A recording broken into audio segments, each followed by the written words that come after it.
got the bipod down, got the sandbag out, put it underneath the back, and got Hayden down on it. And so I was sitting there and I'm watching this bear, and he's feeding and moving around. And I was like, Hayden, you got him? He's like, yeah. I was like, all right. So I hit the rangefinder, turned it up. I can't remember how much I was shooting MOA at the time. I shoot Milradians now, but went ahead and clicked at the right elevation, checked the wind, no wind. And I was like, dude, this is perfect. And so finally the bear turns broadside. I said, okay, Hayden, do you have him? He's like, yeah, Dad. I was like, okay, deep breath. So I can hear him take a deep breath in and deep breath out. And I trying to settle his nerves. I said, okay. I said, go ahead. He's still broadside. Reach up. Go ahead and touch the trigger. And boom, the gun goes off. And I watched that bullet all the way in.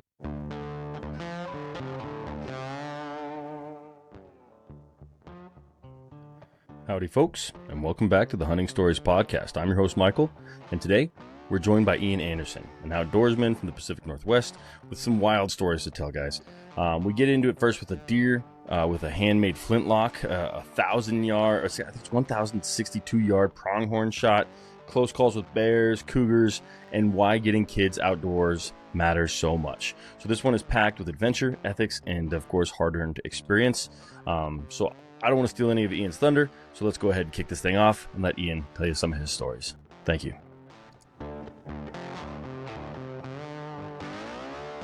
All right, Ian, welcome to the Hunting Stories Podcast, brother. How are you? Doing good, Michael. I'm great. Dude, I'm so happy to chat with you. A good friend of mine said, he spoke to you, Robin Warman of the Wild Dispatch podcast. He had you on his podcast, and I just told you, man, he immediately called me and was like, you need to have Ian on. And man, you have a crazy schedule, and so I really appreciate you taking the time to actually like sit down with me and share some of these stories, brother. I really appreciate it. No problem, man. Anything for another person that loves the outdoors and hunting and trying to get the word out. So, yeah, absolutely, man. Well, let's do this. Why don't we? Why don't you introduce yourself so the folks who know who they're hearing stories from today, and then let's just dive into it because I know you got a long list of adventurous tales for us. Yeah, my name's Ean Anderson. I grew up in the Pacific Northwest. Moved all over the United States. Been all over the world. Just love for the outdoors. Started hunting when I was really young with my dad. I mean, I think the first hunting trip I went on probably was 3-4 years old. Probably out with my dad tromping around the woods. Took my first deer. That's awesome. I think I was 8 or 9 years old. I can't remember the exact age. And then just my passion and love for hunting and the outdoors just started from there. I spent my whole life growing up in the outdoors. I was a mile and a half nearest neighbor out in the middle of nowhere. And sometimes we'd be 8-9 miles at 9-10 years old from the house up in the mountains hunting and fishing and without That's so cool. parent around. So yeah, just spent more time out in the woods growing up than I did actually in the house. So yeah, got a lot of experience. That's a good way to grow up, I think. I spent plenty of time in the woods, but nothing like that, and I'm jealous. I wish I could get my kids out there more. It's like a different generation, right? Like I'm pretty proud that my kids don't have screens. And I think that's a win. But really, I would like to get them to the point that they're outside all the time. But we'll get baby steps. I said one of them's only 3 months old, so plenty of time to get him outdoors. Yeah, my son was 6 months old. We went on a first hunting trip with him.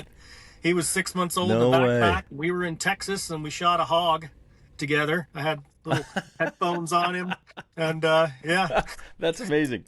My kids, we took them camping. My son, I think at 5 months or 4 months, and my daughter at like 6 months. So we get them out there, but I haven't taken any of them hunting yet. So I need to do that. But either way, Ian, why don't you set the stage, man? I know you got a list of stories. Let's just jump straight into it. Let's go. We'll start off with my first hunt. I passed hunter's education. I don't remember what age, 8 or 9. I want to say passed at 8, went hunting at 9. So my dad was big into building his own flintlock muzzleloaders. He would actually go out, cut the tree down, get the barrel, carve it out, and they were flintlocks. So you had to, with a flintlock, it actually has a delayed ignition. So it's kind of like a bow with a follow through, where as soon as you touch the shot, if you move the bow, your shot's going to go wild. With muzzleloaders, with the regular flint and steel, you actually have to hold like a bow. And so he taught me that, which was really, really good for teaching. And so, yeah, I was a 50 That's caliber amazing, muzzleloader. especially you guys come from the Pacific Northwest, right? So like that's pretty Oh yeah. exposed as far as what you're lighting there. That's a tough way to hunt. Yeah, and weather. You get 2 good months a season. Other than that, it's rain and sometimes snow. Yeah, and if you get any of your powder wet, you're basically out of luck, and then you're waiting, hoping for the shot, not necessarily just Yep. waiting for the shot.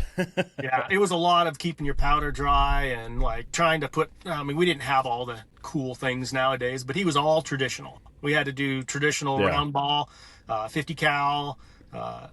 Yeah, so it was pretty cool. So I was learning to shoot the thing, and Dad stepped me up in powder charges, and so I learned to shoot. I mean, it was a long barreled, like I think it was 34-inch barrel, something like that. I can't Yeah. remember exactly, but yeah, it was 50 And your caliber dad muzzle made loader. it. That is so cool. Yeah, and That I is was so like cool. tiny. I was a little guy when I was growing up. So yeah, we were driving around. It was any deer season, so you could shoot doe, you can shoot buck. Okay. And so we saw this, what we thought was a doe, stand off the road, I don't know, 30, 40 yards. It felt like 100 yards when I was a kid because I was tiny. And so he's like, there's a deer right there. And so we jump out and he gets the powder in the primed in the pan. And because for a flintlock, you can actually carry it around with a muzzle loader. Loaded technically, but without ignition priming system. And so he jumps out Okay. and puts the powder in Got there. it. And so I pull up and I line the sights up and the gun goes off and me and the deer both hit the ground at the same time. I believe that. But man, I didn't hear the gun go off, didn't like feel the gun go off. It was just the adrenaline running. To me and the deer hit the ground at the same time, and I was the only one to get back up.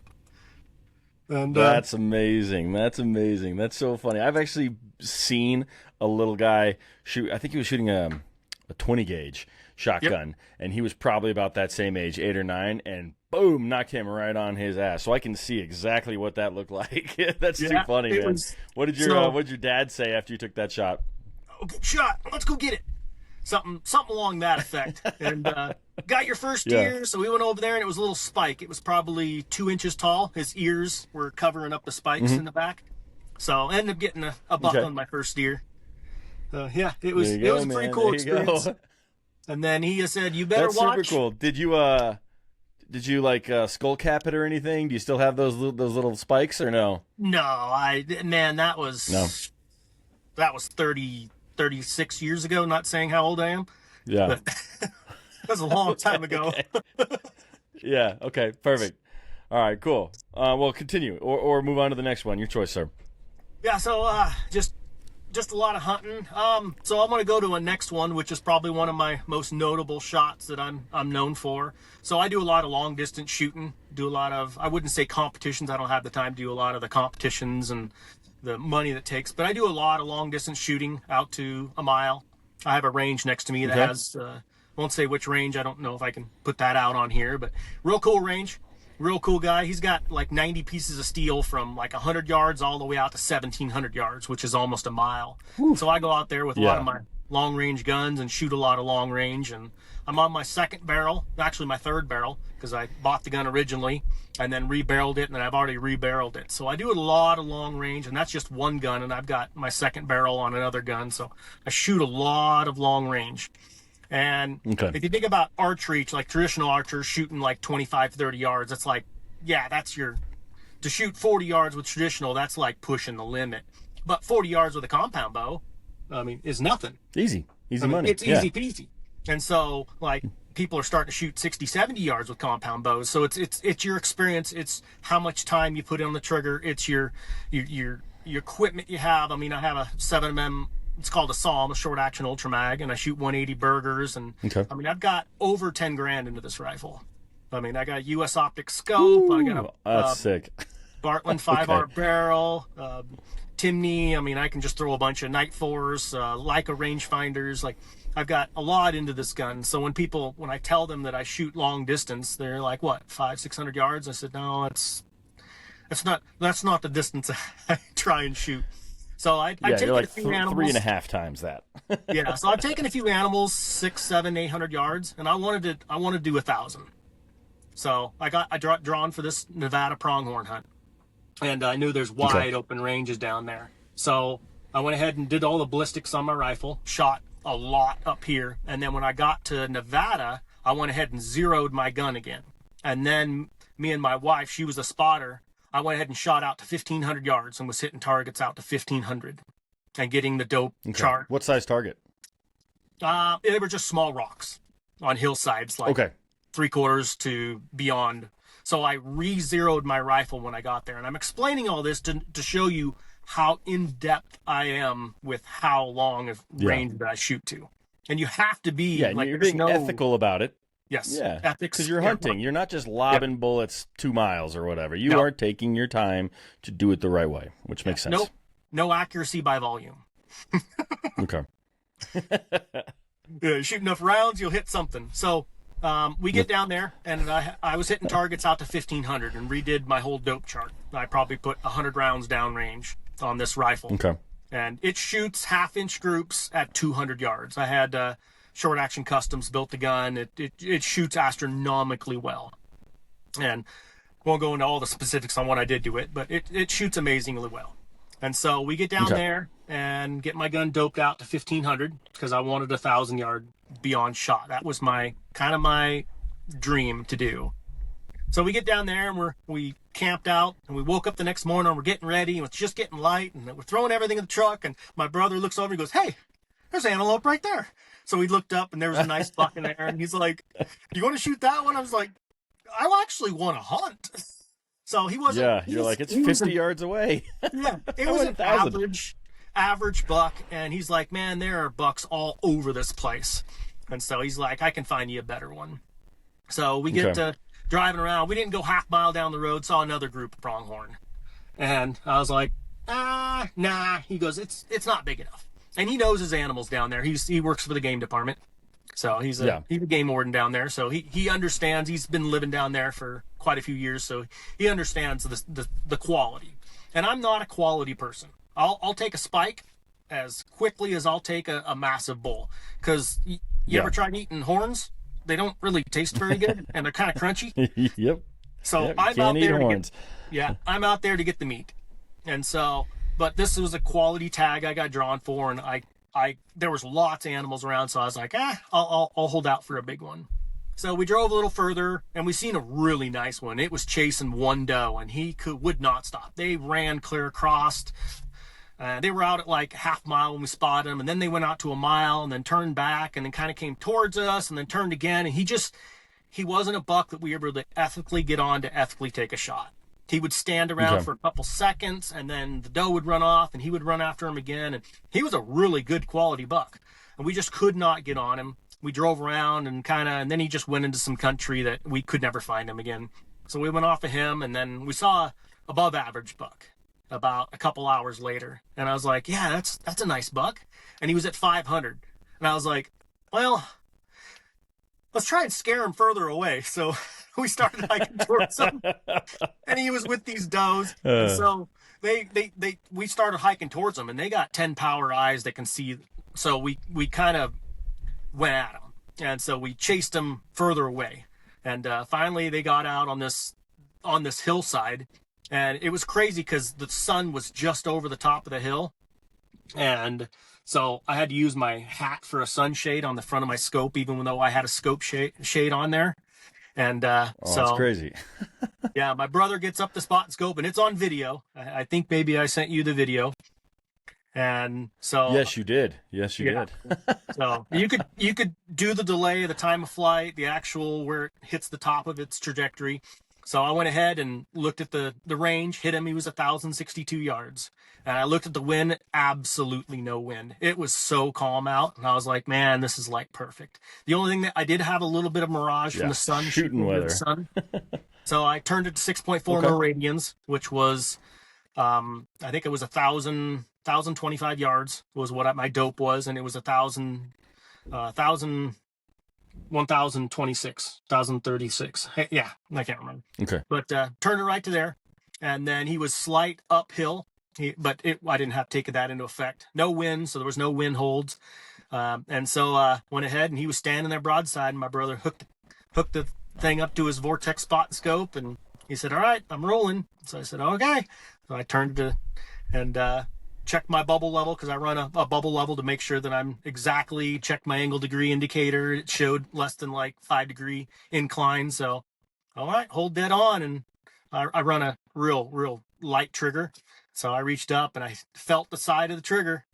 And then, all right, it's on. And I had my sandbag in the back and just double checked again and reached up and hit the 16-ounce trigger and sent it. And no sooner the gun goes off, I reload. My brother goes, dead. I went, what? He goes, he's dead. And he walked about 10 feet and you could see the blood pouring out the side of him. And I ended up heart shooting him and got a nice buck harvest. That's amazing, man. Yeah. That's amazing. Would you mind? I know you sent that to me already, so I do have that video. Do you mind if I share that maybe on some socials and things? Because it is a really impressive shot. It's very cool. I might even figure out a way to get it into the video of this podcast. So if people are watching on like YouTube, they can see that video as well. So, but that's awesome. So how stoked were you? Because it's like your dream, right? To shoot over 1,000 yards and you got 1,000 to change. Like, what's going through your mind? Going through my mind was, I finally did it. Now what do I do? Do I want to go 1,500 yards? And I built another gun that I can possibly do it at 1,500. So I brought the cartridge and showed you. I'll explain to what I did. So now my dream is 1,500. But yeah, so I was like, man. And then I was like, now we got to go get it. So when you're shooting long range and shooting across canyons and shooting 1,000 yards, 800 yards, it's easy to see them. It's easy to, I wouldn't say easy to throw a lot around at them. But sometimes when you're shooting across canyons, you don't understand that canyon you're looking down and it's like, ooh, I got to go down that and then up over there. That's a good point. Take that. That's a good point. When you're shooting far away, you got to go that distance twice at least. That's funny. Let me ask you this. So I've antelope hunted. I shot an antelope this past season with my bow. They know my range. Like they hang out at 90 yards. And I'm like, dang it, man. Like you guys just know exactly. When it comes to rifle season, do they do that same shit where they're just like, you know, the average hunter, they're like, I'll just hang out at 500 yards. They won't shoot at an antelope at 500 yards. Little they know that, you know, you're a crack shot. But do they kind of hang out at that range when you're rifle hunting, or are you still able to get into like within 150? I believe they do because they have 10 power eyes. So my thought process on that is, let's just say you see a grizzly bear and it's 50 yards away. You're going to be a little concerned. Now, let's say a grizzly bear's 200-300 yards away. You're not going to be as concerned. You're probably going to be at 50 yards. If you see him, you're going to move to 200 or 300 yards for your safe distance. And those big bucks have probably I'm going to move farther than that, Ian. I'm going to move a lot farther than a grizzly bear. Depends on what you're carrying and who's backing you up. True, yeah. But if it's just me and I'm just looking at it, like, get me out of there. I'm getting in my truck. I think the bigger bucks, they've been educated. And maybe the younger ones that people go, I don't want to shoot at that one. They kind of, over the years, I mean, I don't know what the age of a big antelope is, maybe 7, 8, 9, but they've got a few years of people pursuing them. And so I think that they become accustomed to people shooting at them at certain distances and then not shooting at them at certain distances. So I think they understand if they stay a little ways away that they'll be safer. And so my buck, when I shot mine, he ran from us. He was out in front of us, and they went up on top of the hill, and they placed the sun perfectly behind them to where we were looking in the sun, and they had the sun to their back. So I don't know if that played into them being that smart, or I say animals or just smart. Coincidence. Yeah, I don't say animals are smart. I say they're overly afraid, and there's a difference. Yeah. You could be overly afraid because a smart animal wouldn't run out in front of a road and get hit by a car. So deer do that all the time. I was going to say they're just really good at staying alive, but your example of getting hit by a car, you're right. Yeah, they're overly afraid. No, they seem to know what they need to do most of the time. So most of the time. And they spend every day out in the woods with cougars and bears and everything at them. So they're 8 years of avoiding instead of like we think that we're out there hunting them for what, a month, 2 months, maybe 3 months max. Yeah. But they're in that environment every single day for, say, a big buck is 6, 7 years old. They have to have that, I guess, that type of mentality the whole entire time. So they have 8 years of exactly that type of mentality. So they're pretty, I would say they're overly afraid, and they use their surroundings to get away from predators. And we are Yeah. predators. Yeah. That makes me think of a movie. You ever seen Tremors? Tremors 2 specifically. You know that movie? Yeah, I have. I have a Yeah. TV, You know but the I guy heard. that's like, yeah, the guy that's really into the guns. Yep. He like in the second movie he shows up with a U-Haul just filled with ammunition, filled with explosives, filled with Hmm. guns, and the guy rolls in and goes, "Isn't that a little bit of overkill?" And it's like, it's not overkill if you need it, and they Yep. end up using it all. But it's like they're not overly scared. If you need to be that scared, they're just doing what they need to stay alive. So Yep. yeah, cool. And man, I wish I've actually I became a hunter very late in life, like 30. So I have some guns, but I've never shot past 200 yards ever. I want to. I have a really great rifle. I could probably shoot out to 500, 600, 700 pretty easily. But I Yep. just haven't found a range to go do it at. But it's something that like is super intriguing, especially when you start to needing to dope everything and getting everything right. Like Mhm. it's a skill for sure that I do Very. not have. So I'm jealous of your antelope story, especially with how hard it was to kill one with my bow. I don't ever want to do that again. I want to It go is. antelope rifle hunting from this point. Yeah, it's a skill that takes hours and hours behind the Yeah. trigger. And I don't mean going out and spending 2 hours shooting long range. I mean like shooting one round, logging what the barometric pressure, the temperature, the altitude, the humidity, what bullet you're shooting, your powder, your case overall Yep. length, your jump to the lands. Like I can go into all this kind of stuff, but like once you start understanding all this stuff, and then you have like differences in temperatures, then you have temperature stable powders, and then like it goes. Archery hunting, you think's hard? Try long range. I believe it. I believe it. Yeah. It's funny. You also said something at the beginning, which is like you just shoot enough until you eventually hit something. I've been in those scenarios where I felt so unsafe because I saw the herd of elk and I saw them move like hundreds of yards and the rounds never stopped shooting, and it was Yep. just from the same spot, and I was like, man, they don't even care. They're just firing rounds into Yep. that herd, hoping that something gets hit. So those Yep. are not long range hunters, and it's later we were hiking up and we saw a bunch of different spots where there were little blood trails, so they were hitting them. Mhm. It was pretty shitty situation, really, when Yeah. I think back on it. But yeah, I'm glad that you know what you're doing because it goes beyond like being easy chip shots to like being really difficult to be really ethical, and it seems Yeah. like you're doing it the right way.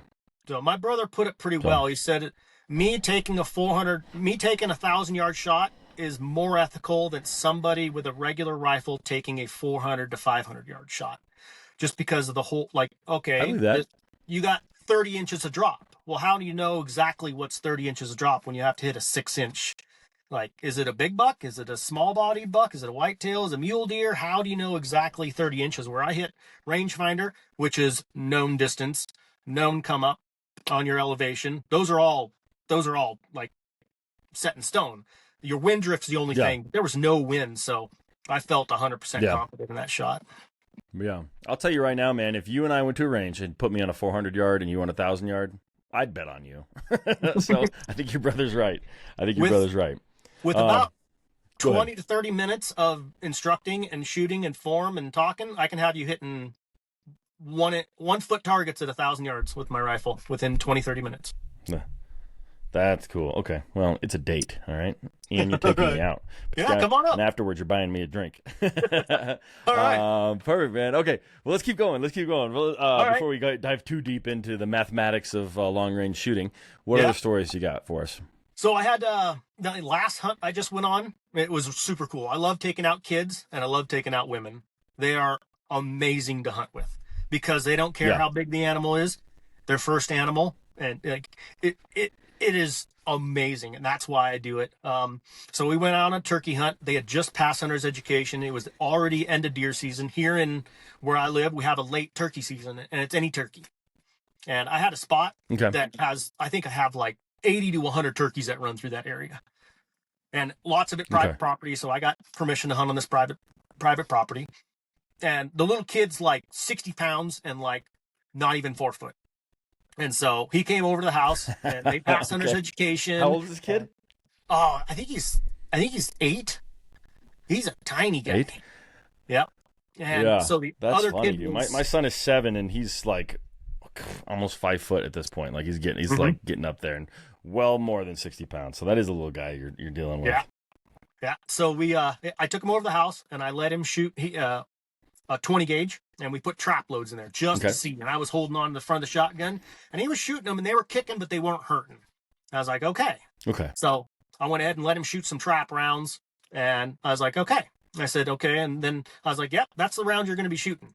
Not to say I lied to him, but I went ahead and threw in a number 4, like pheasant dove load when he shot the turkey. Okay.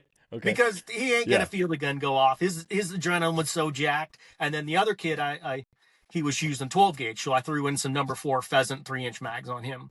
And then I had my Remington 870. So we get out there and we get set up before dark. And I knew there was a big field, and this one part of timber comes out and takes a 90-degree turn. So it's a really hard turn, and turkeys like to go along the edge of clearings, staying out in the field, but they got some a little bit of thickness next to them. So I knew these turkeys go through there all the time. So we went up there and set up a little blind, and then so we could hear them. I knew where they roost and where they flew down. I'd patterned them like so many times. I've taken quite a few turkeys out of that group.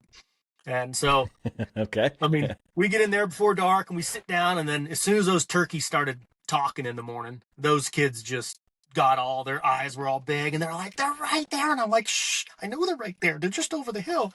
And so I set the kid over on one side of this tree we were sitting at, and I was sitting in front of the kid with the shotgun, and I was holding on to the shotgun. And it was a little 20 gauge, a little semi-auto. And so finally the turkeys, they come down and they're doing their regular route, and they're going to pass within like 20 yards of us. And I knew we had to be close because with a 20 gauge, which is less pallets, and then we were shooting a pheasant load, we had to be super close. And we tested the shotgun out. We shot some targets and got, okay, we have to be within 20 yards to ethically take this turkey. Okay. And so I told the other kid, I said, the little guy, he gets the first shot. And so they came in and they stopped right in front of us. And so I was like, all right. I was like, take it. And so I feel him pull the trigger, and nothing happened. He goes, the safety's on. And I was like, oh, man. Well, so I reached down, flicked it on. And by that time, the turkeys are kind of like, hey, we heard something. And so I flicked the safety off, and he took like a 15, 20-yard shot and just took this turkey out. It flops over. And so I grabbed the shotgun. I only put one shell in the semi-auto because I didn't want to have any type of unsafe situation. And I gave the other kid. Very smart.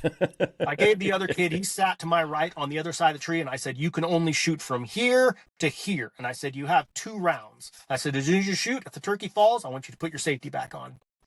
And so little kid shoots, he dumps a turkey, and then so I went ahead and took the shotgun. The action was open. I laid it on the ground, and I jumped over and grabbed my shotgun because I was going to try and get one. And so the other kid, he shoots his turkey, and his feet fly up because he was sitting on his butt. And he comes up, his feet fly up, and the turkey hits the ground. And then so he turns around all smiling, and then I kind of stepped off the side and took 2 shots and put mine down. But they were running at like 50 yards, and I was just winging a prayer. I was using 3.5-inch number 4s. And ended up dumping my turkey. I wounded him on the first shot, and then put another round and dumped him on the second. And so we got Awesome. 3 turkeys all within like, I don't know, 6-7 seconds. And then the kids were they were elated. So they were so happy. The little kid was yeah. And then he went home. He's like, hey, Mom, I can help out, and I can hunt. I can get turkeys, and I can help provide for the family, and we don't have to buy meat, and I'll get a deer. And so it was so awesome. They were both excited, so we got pictures. That is amazing. Yeah. That is the exact like 7-8-year-old brain being like, we're good, Mom. Like, I got this. We never have to go grocery shopping again. So yeah, it was cool. And the kids so I ended up taking the turkey fans and fanning them out, and I went ahead and dried them and gave them to them the next week. So they were all excited to get their turkey fans back. That's cool. Yeah. That's cool. I love also love the visual of, I bet, man. I love the visual of the second kid taking his shot and then just feet in the air and then him I'll bopping up send with you a the grin on his video. face. That's so I'll perfect. send you the video too. Oh, It's you actually got it on video? Okay, Yeah. perfect. Yeah, their dad was with us.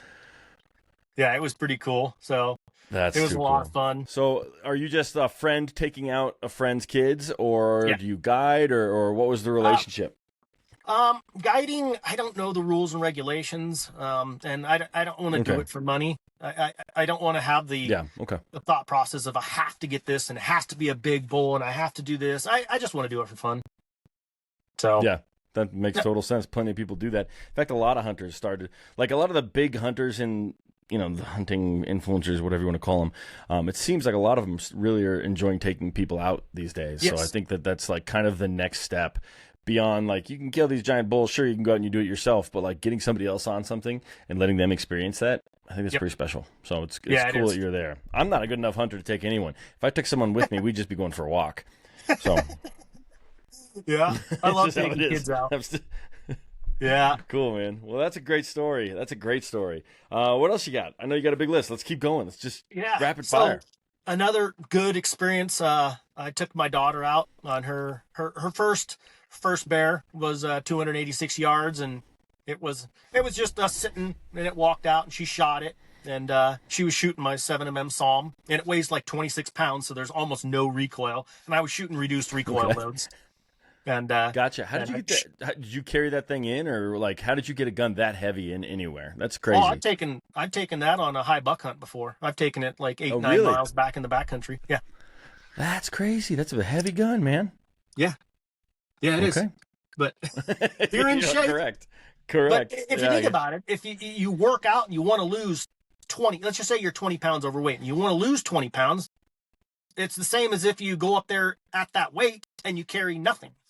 So if you're carrying a 20-pound rifle, and just with the harmonics and the ballistics, a heavier barreled rifle with it recoils differently than a light barreled rifle, and yeah, it's just more accurate. And when you're doing long range, not to get into more on the long range thing, but yeah, so it's a heavy gun, and I'm good out to 1,000 yards. So I take a lot of animals. So I took my daughter out and my wife, and we went out, and my daughter had a bear tag.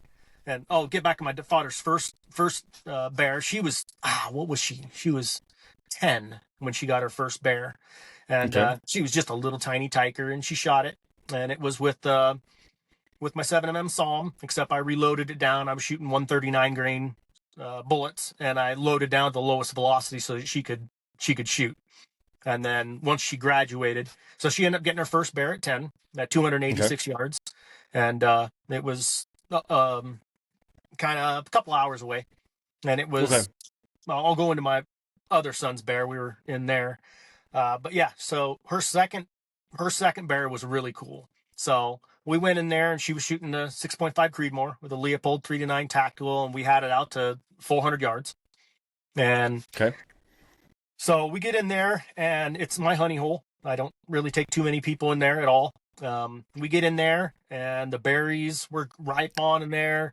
I can explain more about the bear hunting if you want to.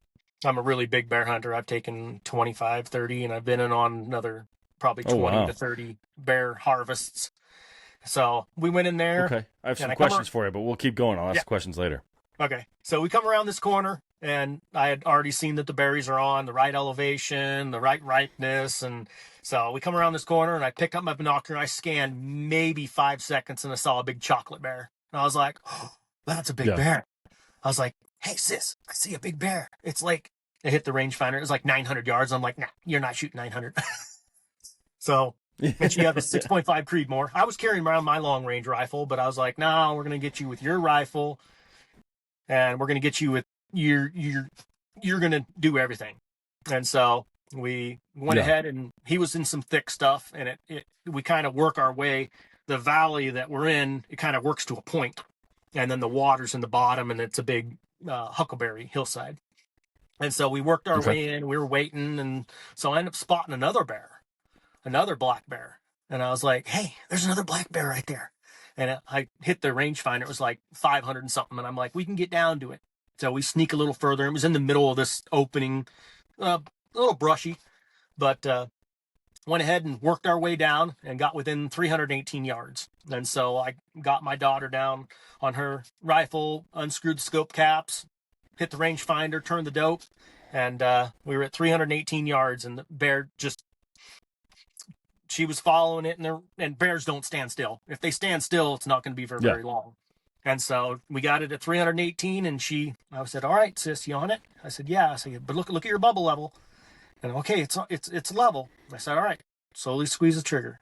And the bear was standing there kind of looking around, and she touched off, and that bear hit the ground. Boom!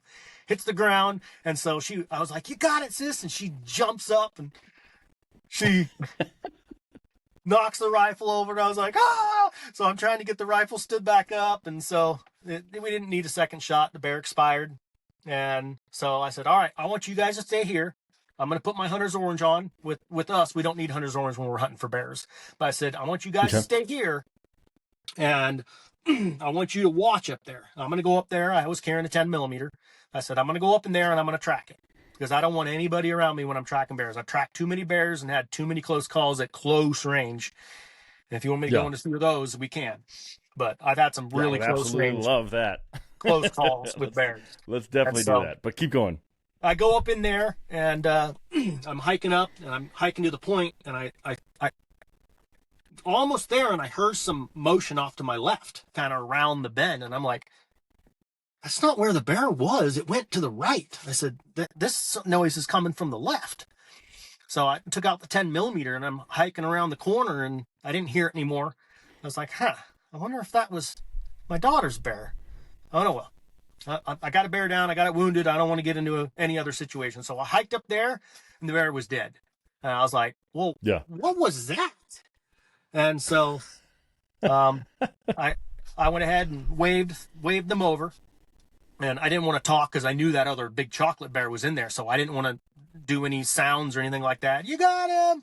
And so they came hiking over. And so I grabbed onto the bear and started dragging it down the hill. And so after like 15, 20 minutes going by, and I'm like, it doesn't take 15, 20 minutes to go 300 yards. Now, where's my wife and daughter? And so I finally went down, and I pulled the bear down into the road, and my wife and daughter are standing there, and they got this surprised look on their face. And I was like, what happened? She's like, we were walking up, and out of the bushes came a little bear cub. Oh, no. And it walked right up to him. And I gave my wife my 45, 1911 45, and she was carrying it in her on a low slung hip holster.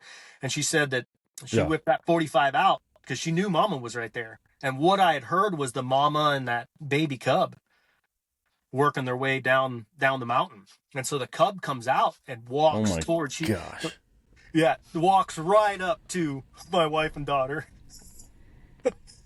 And so they were like, "Oh, where's Mama?" And so my wife's holding this 1911 full-size 45, and she's like, "Where's the mama? Where's the mama?" And then Mama comes out. And it was probably 20 yards, 15, 20 yards away from them. And this baby's like walking right up to them, and she's like, "Oh, I hope we don't have to do anything." So they start backing off really slowly, and then Mama takes a few steps towards them, and they're backing up and kind of making themselves as big as possible. And then finally the baby turns around, and Mama calls it back, and then it goes down the bushes. But I was like, oh, no wonder you weren't over here in 15 or 20 minutes. They were standing back going, we don't know if Mama's going to come back and slap us around for being next to her baby or what. But yeah. Dude, that's lucky. That is so lucky for them that Mama just sort of called the cub back. That could have ended in a lot of different ways. Yeah. My wife's a good shot, but yeah. With a 45. That's good. When you're telling this story, you're laughing the whole time as you're talking about the bear showing up. When you tell this story and your wife's around, does she get annoyed that you're telling the story and laughing that she's standing there face to face with the mama bear? You know, I've been in so many close quarters with wounded bears that I've never had one try to attack me. I've had them. One did. And I put it down with the same 45 that my wife was carrying. But yeah, she's a good shot. She's a horsewoman. She doesn't back down from nothing. So Haley was in good hands. and they were Okay, carrying, that's good. they were carrying Haley's good your luck. daughter? Huh? Haley is your daughter? Yeah. Okay. Haley is my daughter as well. So good name Oh, choice. Just want to throw that out there. yeah. Let me ask you a question about the bears. So I've always heard, and I've not ever harvested a bear. It's like number one on my list right now of things I want to Come on up. accomplish. But I've heard that the bears, when they're eating berries, they taste like those berries. And I've heard like a Pacific Northwest Marionberry bear is the best eaten anyone will ever have. And the meat is almost purple if they are really diving into those bears. Is that true? Yep. So I don't It is? hunt bears unless they've been eaten on berries. So when I say I can go into how I hunt Okay. them, so I find out where the berries are at, what elevation. I'll actually drive up there when I'm pre-season scouting, and I'll find out where the berries are ripe at. And then usually about Okay. 200 feet to 300 feet below that, they're almost overripe and the sugar content is super high in them. And they almost fall off the bushes. And that's where the bears Okay. are going to be. So the bears will Interesting. follow the berries up. So if you find a good berry patch and they're not like overripe, that's maybe where the bears are going to be. But the bears actually start down low because the berries get ripe further down low. And what they do is they work their way up on the mountainside. And so where the berries are starting to get ripe, there won't be really any bears. They're going to be Okay. further down. They're going to be 500-600 foot further down in elevation. And this is why I take so many bears and why so many people go bear hunting with me. I've got probably, with me under my belt harvesting bears and me being with people that harvested bears, I probably got 50 to 60 under my belt. So I've got a lot of bear hunting experience. And up in Washington, you can take 2 bears a year. So that's why I say Okay. people running the math right now going, oh, he's only this age and he's taking this many bears. We've been able to take 2 bears a year for as far as I can remember. 2 bears a year, Washington State. So you could take 1 bear and then you could take another bear once you buy another tag. So what Gotcha. you do is you find out, you drive up your pre-season scouting and you find out where the berry elevation is. And then you look on either Google Earth or Onyx or anything like that. And you find out the clear cuts and you find where the clear cuts are at. And you find them at that elevation of where the berries are ripe, because berries start ripening on an elevation scale. Because where the temperatures are cold in the water, and whether you're on north facing, south facing slopes has a little bit to play into it. But yeah, you find those berries in an open clear cut and you'll find the bears. That's awesome. Okay. Well, we'll talk about bear hunting later offline, but that's super intriguing. Okay. I've always heard that.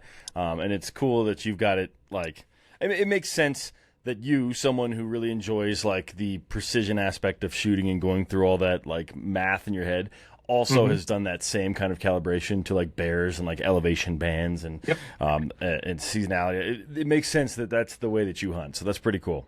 Yeah, and then so we end up. My wife had never been hunting. That was like her first hunting thing, and so we pack up to go hunting. We set up for like a 5-day, 6-day hunt. I have a tag. Haley's got a tag, and so we get up there, and like in the first like 15 minutes, we see a bear, and then we shoot a bear, and then we see 2 more bears, and so let's sound a cub. And then on our way out, we end up seeing, I know we saw like 5, maybe 6 bears in this area. And so we went ahead and boned the animal out, took it back, and we drove like the 2.5 hours home, got it. And I took it out whole. So I just threw it on a backpack, tied it down, and then I can send you a picture of it all tied down. They pretty much sit like a person. They kind of look like a person when you skin them too. And so hauled it out, and I didn't want to leave the gut pile in that area because I didn't want anything, because I knew there were more bears in there. So I hauled it out whole, halfway back the truck. I gutted it into different drainage, and then we took it home. We got home at like 10 o'clock at night, got it cut up, put it in the freezer, and we drove back up there, and because I knew there was more bears, and I had a bear tag in my pocket. And I was like, all right, it's my turn. Yeah. So we get up in there, and we get up. We got like 2 hours of sleep and got up, and then we went hiking back in there, and I come around the corner and I looked up, and that big chocolate one is standing in the middle about 100 yards away from where Haley shot hers. I was like, no way. And so I was like, okay. So we hiked down and went ahead and put the bipod down and got the sandbag under the back, and yeah, it was like a chip shot. It was like 450, and ended up shooting this bear. And it turned around and went into the thick stuff. And I said, all right, I'm going to go up there with my 10 millimeter. We're going to do the same thing again. And so I went up there with my 10 millimeter, and they sat on what I call overwatch, and Okay. it was really thick in this area he went in. So I took it real slow, and we waited about an hour or two. I don't remember exactly how long, but I knew it was a good shot. I mean, I can break the shot and know exactly where the bullet's going to hit. No Yeah. wind up in there anyways, or at least negligible wind. Even at 2 miles an hour, you might move it half an inch. And so went ahead and went in there and found this bear, and it was a tank. It was the biggest Yeah. bear I've ever harvested. It was How big? a tank. I'm guessing probably 350. Ah, It that's was a big bear. Yeah, Washington State, we don't get really big bears. If you shoot anything over 250 pounds, that's above average bear. And this one was 350. Yeah, I remember. So I started hunting in Washington. That's like where I did muzzleloader for elk, and we always would get a bear tag at the same time. We'd put cameras out, and man, I saw this one bear one time on this camera. It's a tiny little clearing, but there's a big log in it. And this log, I remember being roughly like my waist height, and I'm a bigger guy. I'm 6'4", so I remember this log being at 6'4", and then on the game camera, a bear walks by. And now thinking about it, I'm like, maybe that was a grizzly, but it was a foot over this log, like the biggest bear I've ever seen in my life. It was beautiful, cinnamon in color. Granted, remember, this is 10 years ago. I didn't know the difference between an elk and a mule deer at the time, so I was like, I don't know what I'm looking at. Now I'd love to see that photo again. I wonder if my buddy still has it, but like, it was just the biggest bear ever. So it definitely could have been a grizzly now that I'm thinking about it. But man, I've always thought Washington has just a ton of bears and beautiful bears and huge bears. So you know better than me. Yeah, there's lots of cool color phase. There's black. There's white spots on their chest. There's blondes. There's cinnamons. We got a different plethora of bears, and you have to be really careful when you're shooting the cinnamons. They do color you with grizzlies. Yeah, and it's a big no-no to shoot one of those. So really you actually have to take a test up here in Washington State. You actually have to take a bear identification test before you can hunt in certain areas. Huh, and you have to carry that on your person. Yep. Huh. Very cool.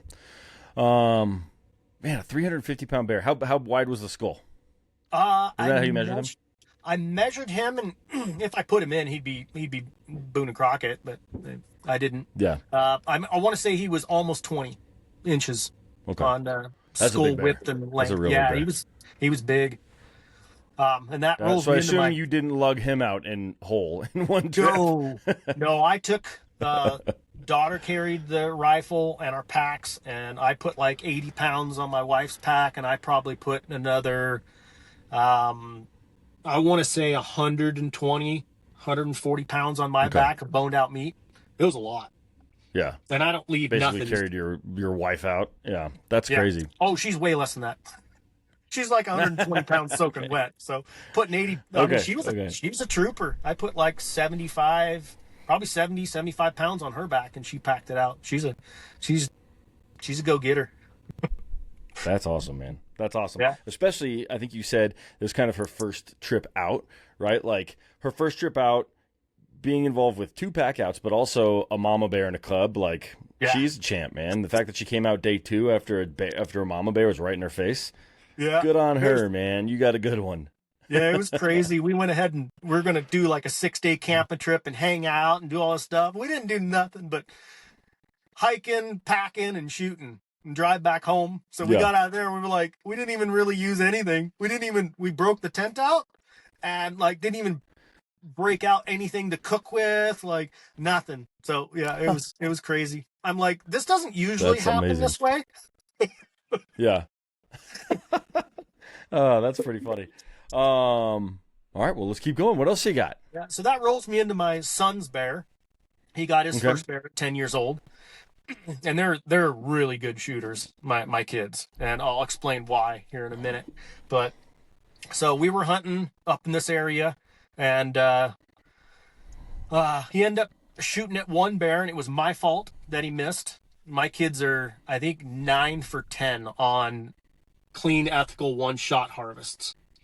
And gotcha. What did you do that equated that miss? So when I ranged find the animal, it was at a certain distance. Well, by the time he was able to shoot, I didn't re-range. And the bear had worked 40 yards further. So at 40 yards, when you're talking 500-600 yards, 40 yards ballistically is a huge impact. 40 yards up close Yeah. is not. So what happens was, I mean, it wasn't a very big bear. And so the bullet dropped another 6-7 inches by the time it got there. So it went right underneath the bear and he missed it. Gotcha. So Gotcha. that That was makes sense. on Okay. me.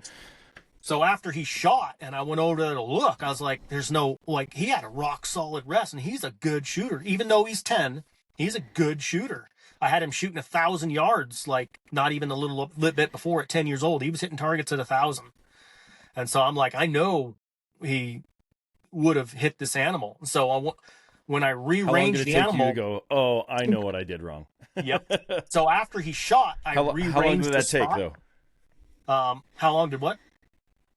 How long did it take for you to go, oh, I know what happened there. My bad. Like, As soon as how the long did bear, it take you to figure that out? as soon as the bear did not react to the shot, it shot and it kind of looked around and then took off. I went, ooh, something's wrong. And then I was like, oh, I didn't rearrange. So I went ahead and hit the rangefinder Okay. 40 yards further. And I was like, Hayden, that one's on me. Sorry, bud. And that's why people use spotters, is they can rearrange and recall wind and stuff like that, because beyond like 400 yards it astronomically comes into play. You have to have the same wind, Okay. the same distance. If the animal moves even 20 yards at like 800-900 yards, you have to redo your dope, and yeah, it comes in a lot. So yeah, I was like, sorry, Okay. bud. So I even went over there, looked around, no, nothing. So we came back, and so we drove around a little while longer. And I had some other hunting buddies with me. They were hunting at another spot, and so I went ahead and hiked down this little ridge and was looking out over this big valley. And my son and daughters, early in the morning, they were sleeping in the car. I just said, "Yeah, go ahead and stay in the car, take a nap," because we'd been up late and hunting all day. And so I looked up, I was glassing this thing, and I saw some deer running up out of this bottom. And I was like, "What? I wonder what those deer are running from." And I looked down, and there was a tank of a bear, and it looked massive compared to these blacktail. I was like, "Oh my gosh, that's a big bear!" It's the biggest bear I've ever seen. Biggest bear I've seen harvested. It was way bigger than my bear that I shot, which was probably 350. I mean, and so I was like, man, that's a big bear. And when Hayden shot at his first bear, I was all excited. And so I was like, when he touched off, I was like, all right, Hayden, there's your shot. Go ahead and slowly squeeze. Boom, the gun went off. I was like, oh, maybe I played a little into that because I was all excited. So I looked at this bear and I ranged him. And I was like, it's 550 yards. I was like, Hayden can make that shot. I know he can. So I climbed back up and I was thinking, how can I tell him that to try? And so I came up with an idea. I'm going to downplay the size of this bear because I was inside just going, and this bear was just feeding on berries, and it was like 400 yards either side that it could have went and still be shootable. And No because it way. was a It's big a bull. perfect scenario. I was like, yeah, it was a perfect scenario. So I was thinking, going, man, I got to downplay this bear. I got to control my emotions so that he doesn't get all worked up. So I finally got up to the truck. I was like, Hayden, I was like, I see a bear. It's not a big one. It's about the size of the first one you shot at. And so I was trying to get him to calm his nerves and not get too excited. But I was just blowing up inside. And so I had to sling the rifle, make sure it was unloaded, sling the rifle over one shoulder. And it was such rocky environment that my 6-year-old Haley was with me too. And so I went ahead and I was like, Hayden, you're going to have to figure a way down this, because it was really steep, nasty country to get down to the spot we could shoot across. So I'm carrying my daughter and carrying the rifle, and I got my binoculars and rangefinder and anemometer and wind gauge, and I'm trying to work my way down this. And I was like, we got to be quiet. And I could see him over there on the hillside, even at like 800 yards. He's just a big black blob. And I was like, man, we got to get within like 550, 600. Nope. 550, I knew he could take the shot. And so we work our way down there, and we finally get to this big stump. And so I went ahead and got the bipod down, got the sandbag out, put it underneath the back, and got Hayden down on it. And so I was sitting there and I'm watching this bear, and he's feeding and moving around. And I was like, Hayden, you got him? He's like, yeah. I was like, all right. So I hit the rangefinder, turned it up. I can't remember how much I was shooting MOA at the time. I shoot Milradians now, but went ahead and clicked at the right elevation, checked the wind, no wind. And I was like, dude, this is perfect. And so finally the bear turns broadside. And I said, okay, Hayden, do you have him? He's like, yeah, Dad. I was like, okay, deep breath. So I can hear him take a deep breath in and deep breath out. And I trying to settle his nerves. I said, okay. I said, go ahead. He's still broadside. Reach up. Go ahead and touch the trigger. And boom, the gun goes off. And I watched that bullet all the way in. And he smacks this big bear. It's actually third in the state right now for youth ever taken. Big bear. Oh, I mean, the wow. paw on this thing is like That's this bigger. awesome. Yeah, it's over 20 Okay. inches. And it was a massive bear. And so this bear takes a shot and it runs downhill into this brush. And I turned to Nate. I was like, that's the biggest bear I've ever seen. Sorry to lead you astray, but that was a big bear. He's like, what? I was like, yeah, I didn't want you to be as excited as me because I am just blowing up inside. And I was like, that is the biggest bear I've ever seen in my 25 years of hunting bears. I said, by far, it's the biggest bear I've ever seen. I said, that thing's going 350, 400. I don't even know how big it was. Oh, so I called my. I love the tone of your voice when you did that. You're like, that's the biggest bear I've ever seen. That's so awesome. Once I saw that bullet impact, I was like, yes. I looked at him and I was like, good job, son, because that is the biggest bear I have ever seen in my life. Yeah. I mean, it was so awesome. That is so awesome. The head on this thing, the paw on this thing. I mean, it's taken third ever taken of youth. I put that one in the record book. And awesome. You got to send me a photo of that one as well with your son in it. I'd love to see that big of a bear with just a 10-year-old little boy. That's so cool. He's holding the paw, and the paw's like this big around underneath his head. What it looks like. Yeah, I'll send you a few of those pictures. Okay, sweet. Called my hunting buddy and I was like, hey man, it was 547 yards, perfect shot, no wind. And he's a long range shooter too. And I was explaining, said I watched the bullet in there. I said, this bear has not left this clear cut. And so he walks around, he drives around and walks right in there. And I was like, okay, shot right at your feet. I said, and he went left and he took 2 steps and he goes, bear down. That bear didn't go 20 feet. He heart shot. You call in your buddy because you're like, I can't go in there with my kids, but I can't leave my kids. Was that kind of the scenario where you had him go in there? Okay. Yep. That's awesome. And I didn't want to move from that spot in case that bear comes back out. But yeah. And so we waited probably about an hour and a half and he heart shot the bear, like took the whole heart out of it, like literally heart shot at 547 yards. That's amazing. That's amazing. How old's your son now? He is 20. 20. Okay. So this is a while ago, but still, that's so cool. Yeah, he's taken 2 bears. He shot another bear, and it was right before dark. And I shot it, and so I left them with the phone. I said, "I'm not back in 45 minutes.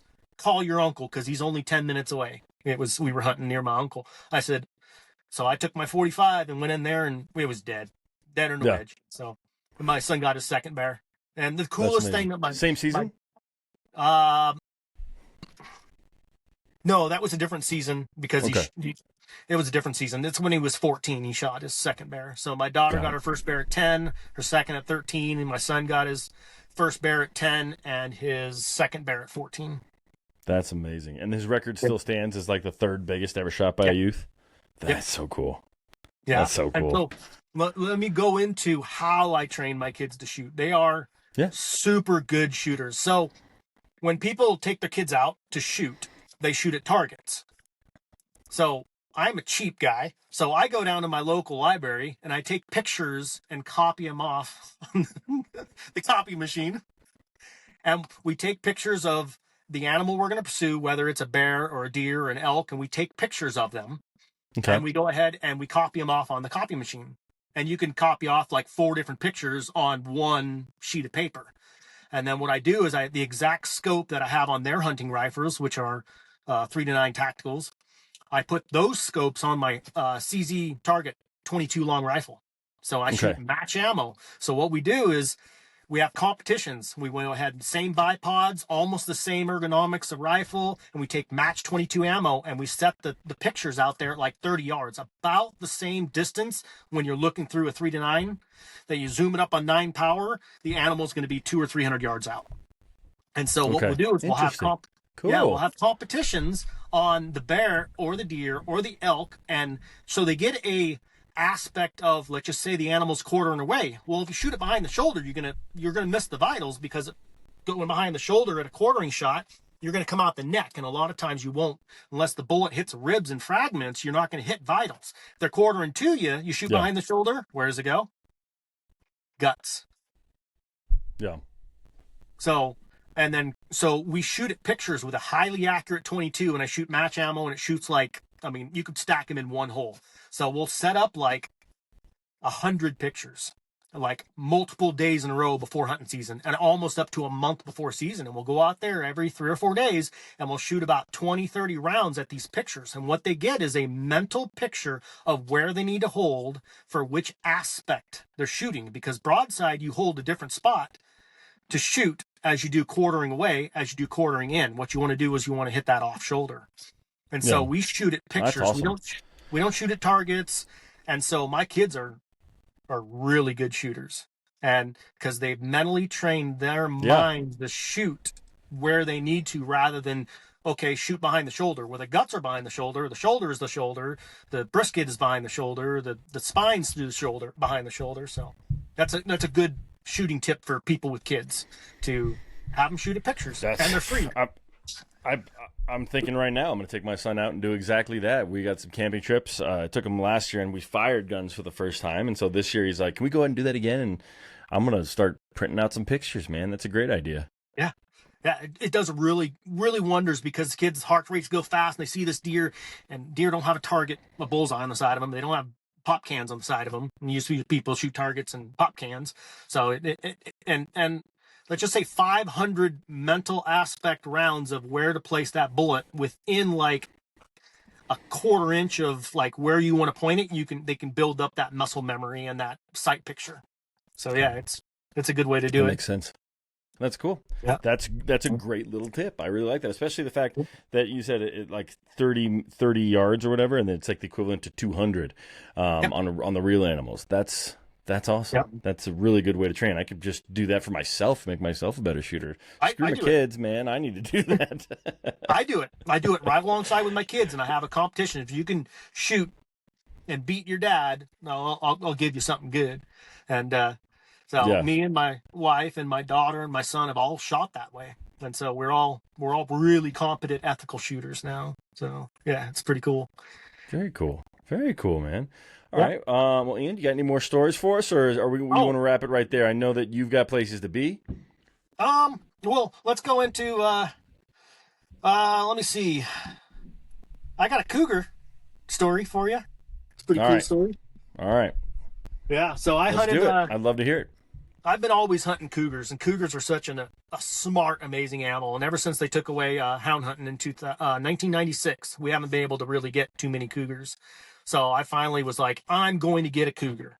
I don't care how long it takes. I had like a month off of work. I'm just going to beat the bush and get this cougar. And so cougars are super smart. Oh, wow. Hardest thing I've ever hunted. And so it was during the snow. It was late season. And I put on, it was when the Garmin GPSs has to be 10, 15 years ago. I put on over 150 miles over a 28-day period to harvest my cougar. And man, I tracked him. Dang, that's amazing, especially in the snow. Yeah, in a foot and a half of snow. And when I harvested my cougar and I went ahead and took the taxidermy, he says, you know what, I've been taxiderming for 30 plus years, and I've been hunting for about 50 years, and you're the first person that's actually went on foot against a cougar and actually harvested a cougar while you're trying to get a cougar. Just, okay, this is the only thing I'm going for. And those things are so smart. Like, I'd be tracking them, and I'd be in a foot and a half of snow, and I'd look down, and the tracks are in my tracks, his tracks going backwards. And I'm like, what the heck? Like, I know I didn't. And I would walk, and I'd go another 100 yards, and he had turned around and walked in his footsteps backwards. And so I was like, well, now I got it. So I started doing circles and circles. So what they'll do is they'll walk in a straight line.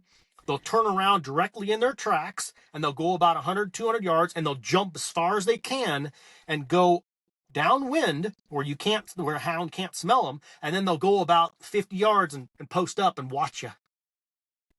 And I found out where he was sitting watching me, because I started doing circles and found where he had jumped and landed, and then took off and went about 50, 60 yards up this hill and was sitting there watching me around a bush.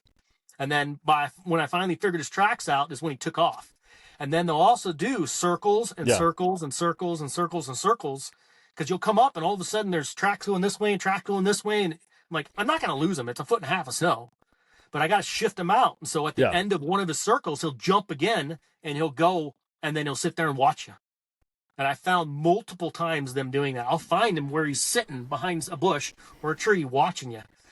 And so I found this one cougar in this area. He wouldn't leave this area. I'd track him and he would circle and come back. And I would track him and he'd circle and come back. And I'm like, this is weird. And so I ended up circling and circling and circling and walking around. And finally I saw him and he was walking, and I pulled up, dumped him. And he ended up having a kill there. And he didn't want to leave that kill. And you know what? It was the biggest buck in the area. Oh, interesting. It was a big 5x5 mule deer. Yeah, it was the biggest buck there was does and fawns and everything. Or, well, I wouldn't say fawns, but year-old ones in that area. And he didn't go after them. He went after the biggest, maturest buck in there. Huh. So here's the obvious question, right? Did you call up the Fish and Game and go, hey, there's this cat kill. Can I keep these antlers? Yeah, I couldn't. No. Nope. They wouldn't even let me put. I was like, do you call it in, or do you put a pin on it and come back in 2 years and make it a deadhead? Yeah, you know? it's not a roadkill. That was before they had roadkill salvage permits. So I called them and said, hey, I harvested a cougar. Want to let you know, I need to meet you. I have to have this hide sealed. This cougar killed this buck. Can I take the deadhead? And they were like, nope. You can't even put a tag on it. Huh. I was like, what? Well, I already got my deer, but yeah, they wouldn't let me take the head. So I had to leave it there. But yeah. Did you give them the coordinates, or did you ever go back to try and see if it was sitting there a year later? No, I just see it as Yeah. I've that one's for my homies, right? When you pour a little out of the bottle, pour it on the floor. That one's for your hunting homies.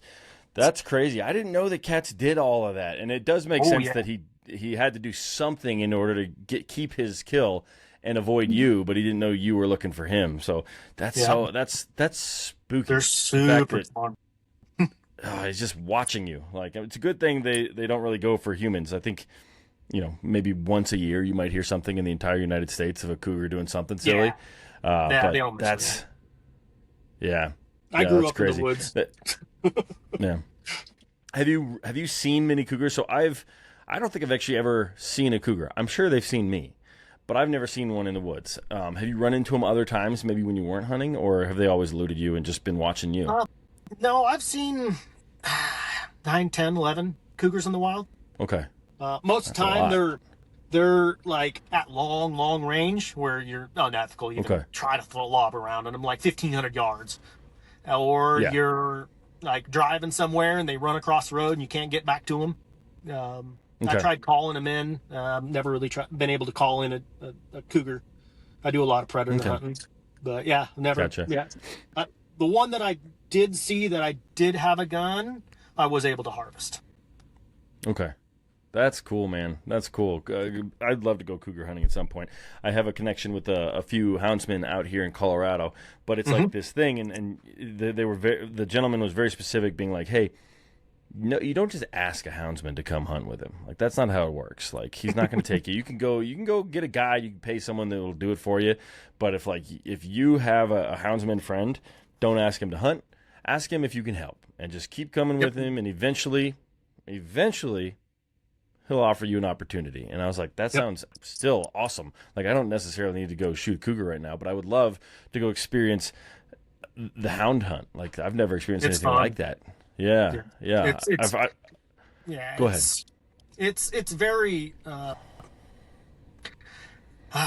there's both sides of it. Hound hunting, it's fun, it's exciting. People take care of the hounds, and then you have the people that can chase animals not supposed to, and all this kind of stuff. There's so much different that, like, nowadays, like, you can actually watch the dogs and know what they're after, and like you can with all the GPS locations, and like you can train dogs not to chase a certain animal and only chase a certain one, and there's a lot of both sides of the story. I loved hound hunting. Yeah. And They call it hound hunting because you lose your dogs and then you got to hunt for them. Yeah, that's funny.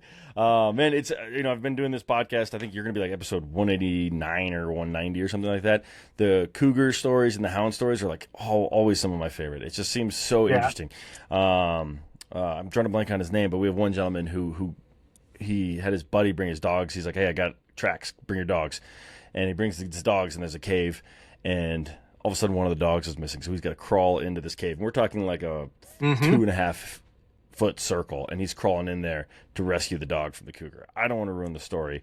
I'll try and figure out his name. I don't know why I'm drawing a blank, but listen to every episode to find it for you listeners. If you haven't heard that one, it's a phenomenal and crazy story. I'm trying to get him back on the podcast because he only told that one story, and I know he's got 100 more. But my point being, I love hound stories. I love cougar stories, man. So thanks for sharing that one because that was really cool. Yeah, I've got one. I think you are the only person that's ever done it. Told me a story where they didn't have hounds. So good on you. Yeah, that was a lot of miles. That was a lot of lost weight, a lot of cold nights sleeping in my truck, lots of miles. Yeah, I was all over that's the state. awesome. From the east side to the west side, somebody would hear, yeah, I just heard of a cougar up here. I'd beat feet there, drive 2 or 3 hours and chase it and drive around. I don't know how many hundreds of miles I put on, but yeah, it was a lot of work, hardest one I ever did. I believe it. Well, Ian, you got anything else, or you want to wrap this thing up? Your call, sir. Yeah, so go into two more things. So okay, perfect. I heard a lot of people talking about whether to push an animal or not push an animal after wounding them. So let's. I'm a little bit in the medical field, so a lot of people think that if you shoot an animal, you wait, and a lot of people don't know the aspect behind waiting. So when you shoot an animal, they have this flight or flight, which is where, when you get scared and you have something called vasoconstriction and you have like your fight or flight kicks in, and that's the same thing with deer when you shoot them. And this is to help people whether they decide to track or wait. And it's a theory behind, okay, I got to give him an hour. I got to give him 2 hours. Do I give him 6 hours? Do I wait an extended amount of time? Let's just say with an archery and you gut shot him or a rifle and you gut shot him. So I want to go a little bit into the medical aspect of it, if I can. Please do. So when you have a fight or flight, you have what's called an endorphin dump, and what it does is it constricts the blood vessels and it shunts the blood away from the outside non-emergency muscles and blood veins. And so when you shoot an animal, let's just say you shoot it behind the shoulder. You ever shot an animal behind the shoulder and you have the massive blood trail? So what happens? Not me, man. Every animal I've ever shot, I've had no blood trail. But they've all died immediately, like within 10 seconds. But wow. I've never really followed a blood trail before. So I've listened to your podcast quite a few times, and they're talking about waiting, and you don't have much of a blood trail, and you got to wait till the animal like lays down, and then they start to bleed, and so a lot of people don't understand what the dynamics of that happens. So when you shoot an animal and it gets scared or if fight or flight kicks in, what you have is vasoconstriction, which is your veins on the out extremities of your body. They constrict and shove all the blood back to your core essential, which is your lungs, your heart, your brain, and your muscles.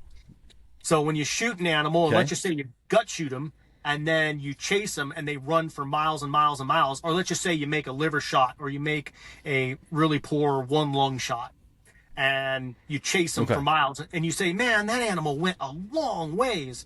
Well, what happens is after you shoot the animal, their vasoconstriction, so let's just say you shoot them through the leg, and it doesn't bleed at all, really. It's because it's at the vasoconstriction, and it forces all the blood back in the chest cavity, to the heart, to the lungs, and to the major big muscles.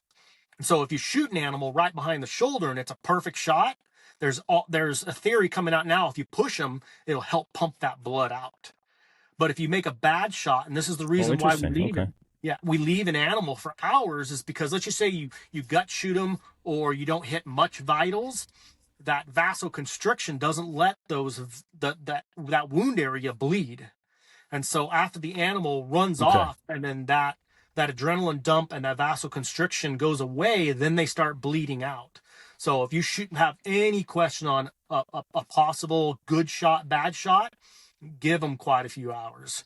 And Okay. They'll go off, they'll lay down, the vasodilation will happen, and then they'll start bleeding out, and then they'll expire. So that's the theory behind that. And I try to explain this to a lot of people, and they're always asking me, man, if I shoot them, how long do I wait to track? And I tell them, if it's a gut shot, that you got to wait 5, 6, 7 hours, because the guts takes a long time. And yeah, it sucks, but if you go to push that animal, that vasoconstriction is still there. And the more you chase them, the more that vasoconstriction stays, and the more that they're not going to bleed out. So just stand back, just wait a couple hours. If you do bump them, don't pursue them again. Like, oh, I got to get another round into them. Stand back, because you're going to start that vasoconstriction again, and then it's going to stop the blood flow. Okay. So that's kind of good cool info. That's good. I've never actually heard the like technical, actual like medical reasoning behind all of it. It was just kind of like, bleeding, not bleeding. Give them some time, don't give them some time. It was always very high level. But it sounds to me, through the information you've given us, that the old adage of like, give them time is in most cases going to be a beneficial strategy, right? Yep. Yeah. So that's a pretty cool ID. Cool. So one of the rounds, so I told you I wanted to go out to 1,500 yards, and this is my last story. Okay. So, yeah, I want to go out to 1,500 rounds, 1,500 yards. So I built a gun, and it is a custom 416 Weatherby, neck down to 338, blown out to an Ackley improved. Did you? Okay. I don't know what that means. Sounds fancy. you got me stumped, but keep going. Yeah. So you take pretty much a 416 Weatherby is like an Elephant Dangerous Game cartridge, and you neck it down to 338. Okay. So you take it from 4.1 caliber, 416 caliber, and you neck it down to 338 caliber. And then Weatherby has a that's kind of a rounded radius on it. And what I did is I took it in Ackley. If you ever heard about Ackley improved, what they does is they bump the shoulders forward. And what that does is creates more case capacity in there. So I took a elephant cartridge, necked it down to an elk hunting cartridge, and then blew it out into an Ackley improved. So you can cram more powder down the barrel. And yeah, I actually have. All right. That'll get the job done. Okay. Most people know about a 338 Lapua. Have you heard about those? Yeah. Yes. So 338 Lapua Magnum. So I actually have a 338 Lapua Magnum case right here. This is the 416 338 Ackley improved. So you can see it's a way bigger cartridge. And it's bigger in every direction, basically. Yeah. So this is the actual cartridge I shoot. So this is my 1,500 yard gun, and I'm pretty ecstatic about it, as you can tell. So I went ahead and built How much does one of those rounds cost? Do you make them yourself? Yeah. Yeah. You can only make them yourself. They don't sell them. And man, I want to say it's about $5 a shot, but that's with reloading. Okay. And you have to make your own brass. You gotta fire form them. So it shoots a 250 grain burger at 3,300 feet a second. Now 338 Lapua is a 250 at 2970. Okay. Dude, it's a tank. That's awesome. That is awesome. That's super cool. Yeah. I'll tell you this, Ian, man, when you do get your 1,500 yard animal, we're going to have you back on to tell that story, because it's probably going to be pretty damn interesting, especially with those rounds, man. Those things are nasty looking. Yeah. If you go with the 1,500 foot-pounds for elk analogy and 1,000 foot-pounds for deer, it's 1,400 yards for 1,500 pounds of foot-pounds of energy, and it's 1,700 yards with 1,000 retained energy.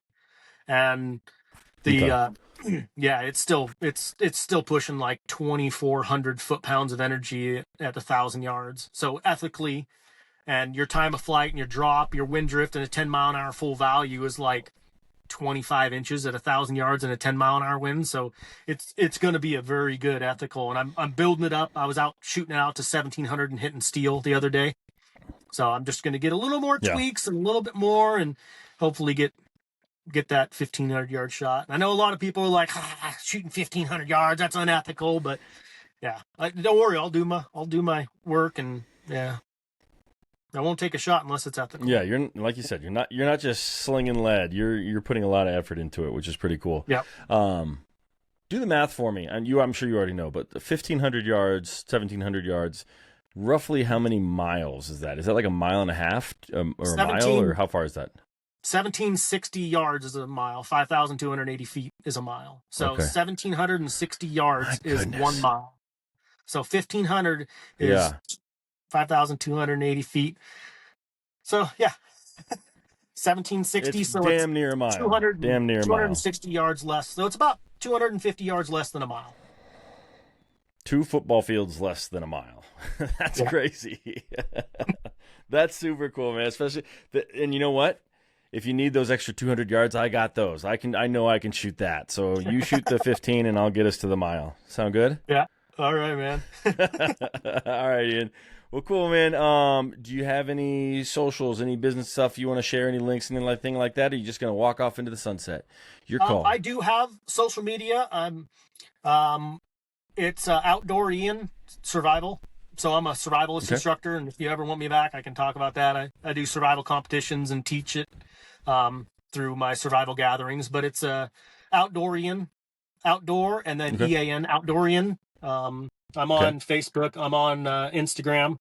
Not on there too much. I'll do some videos and put it on there, but I don't do too much with it. But yeah, if you want to run over on my Instagram, my Facebook, it's Outdoor Ian Survival. Sweet. I'll put links to everything in the show notes, Ian, man. But man, Ian, this was my pleasure. Thank you, one, for just making the time. I know that it's, you work a lot and you got the family and all that stuff. So thank you for just taking the time. I really do appreciate it. Yeah. And then for sharing your stories and your memories, especially when you bring the kids in. It's obviously important to you, and I appreciate that you shared that with me and my audience, man. It's a big deal. Yeah. Yeah. Get the word out there. Get the kids out and hunting. They're the future.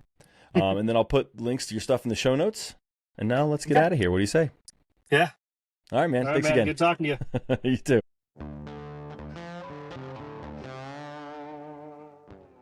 All right, guys.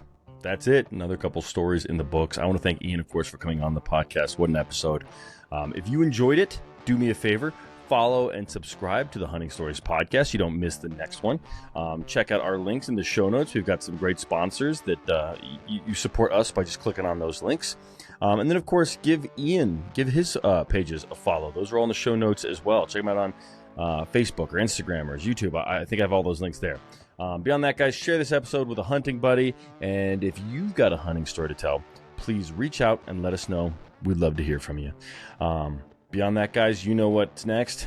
Get out there and make some stories of your own.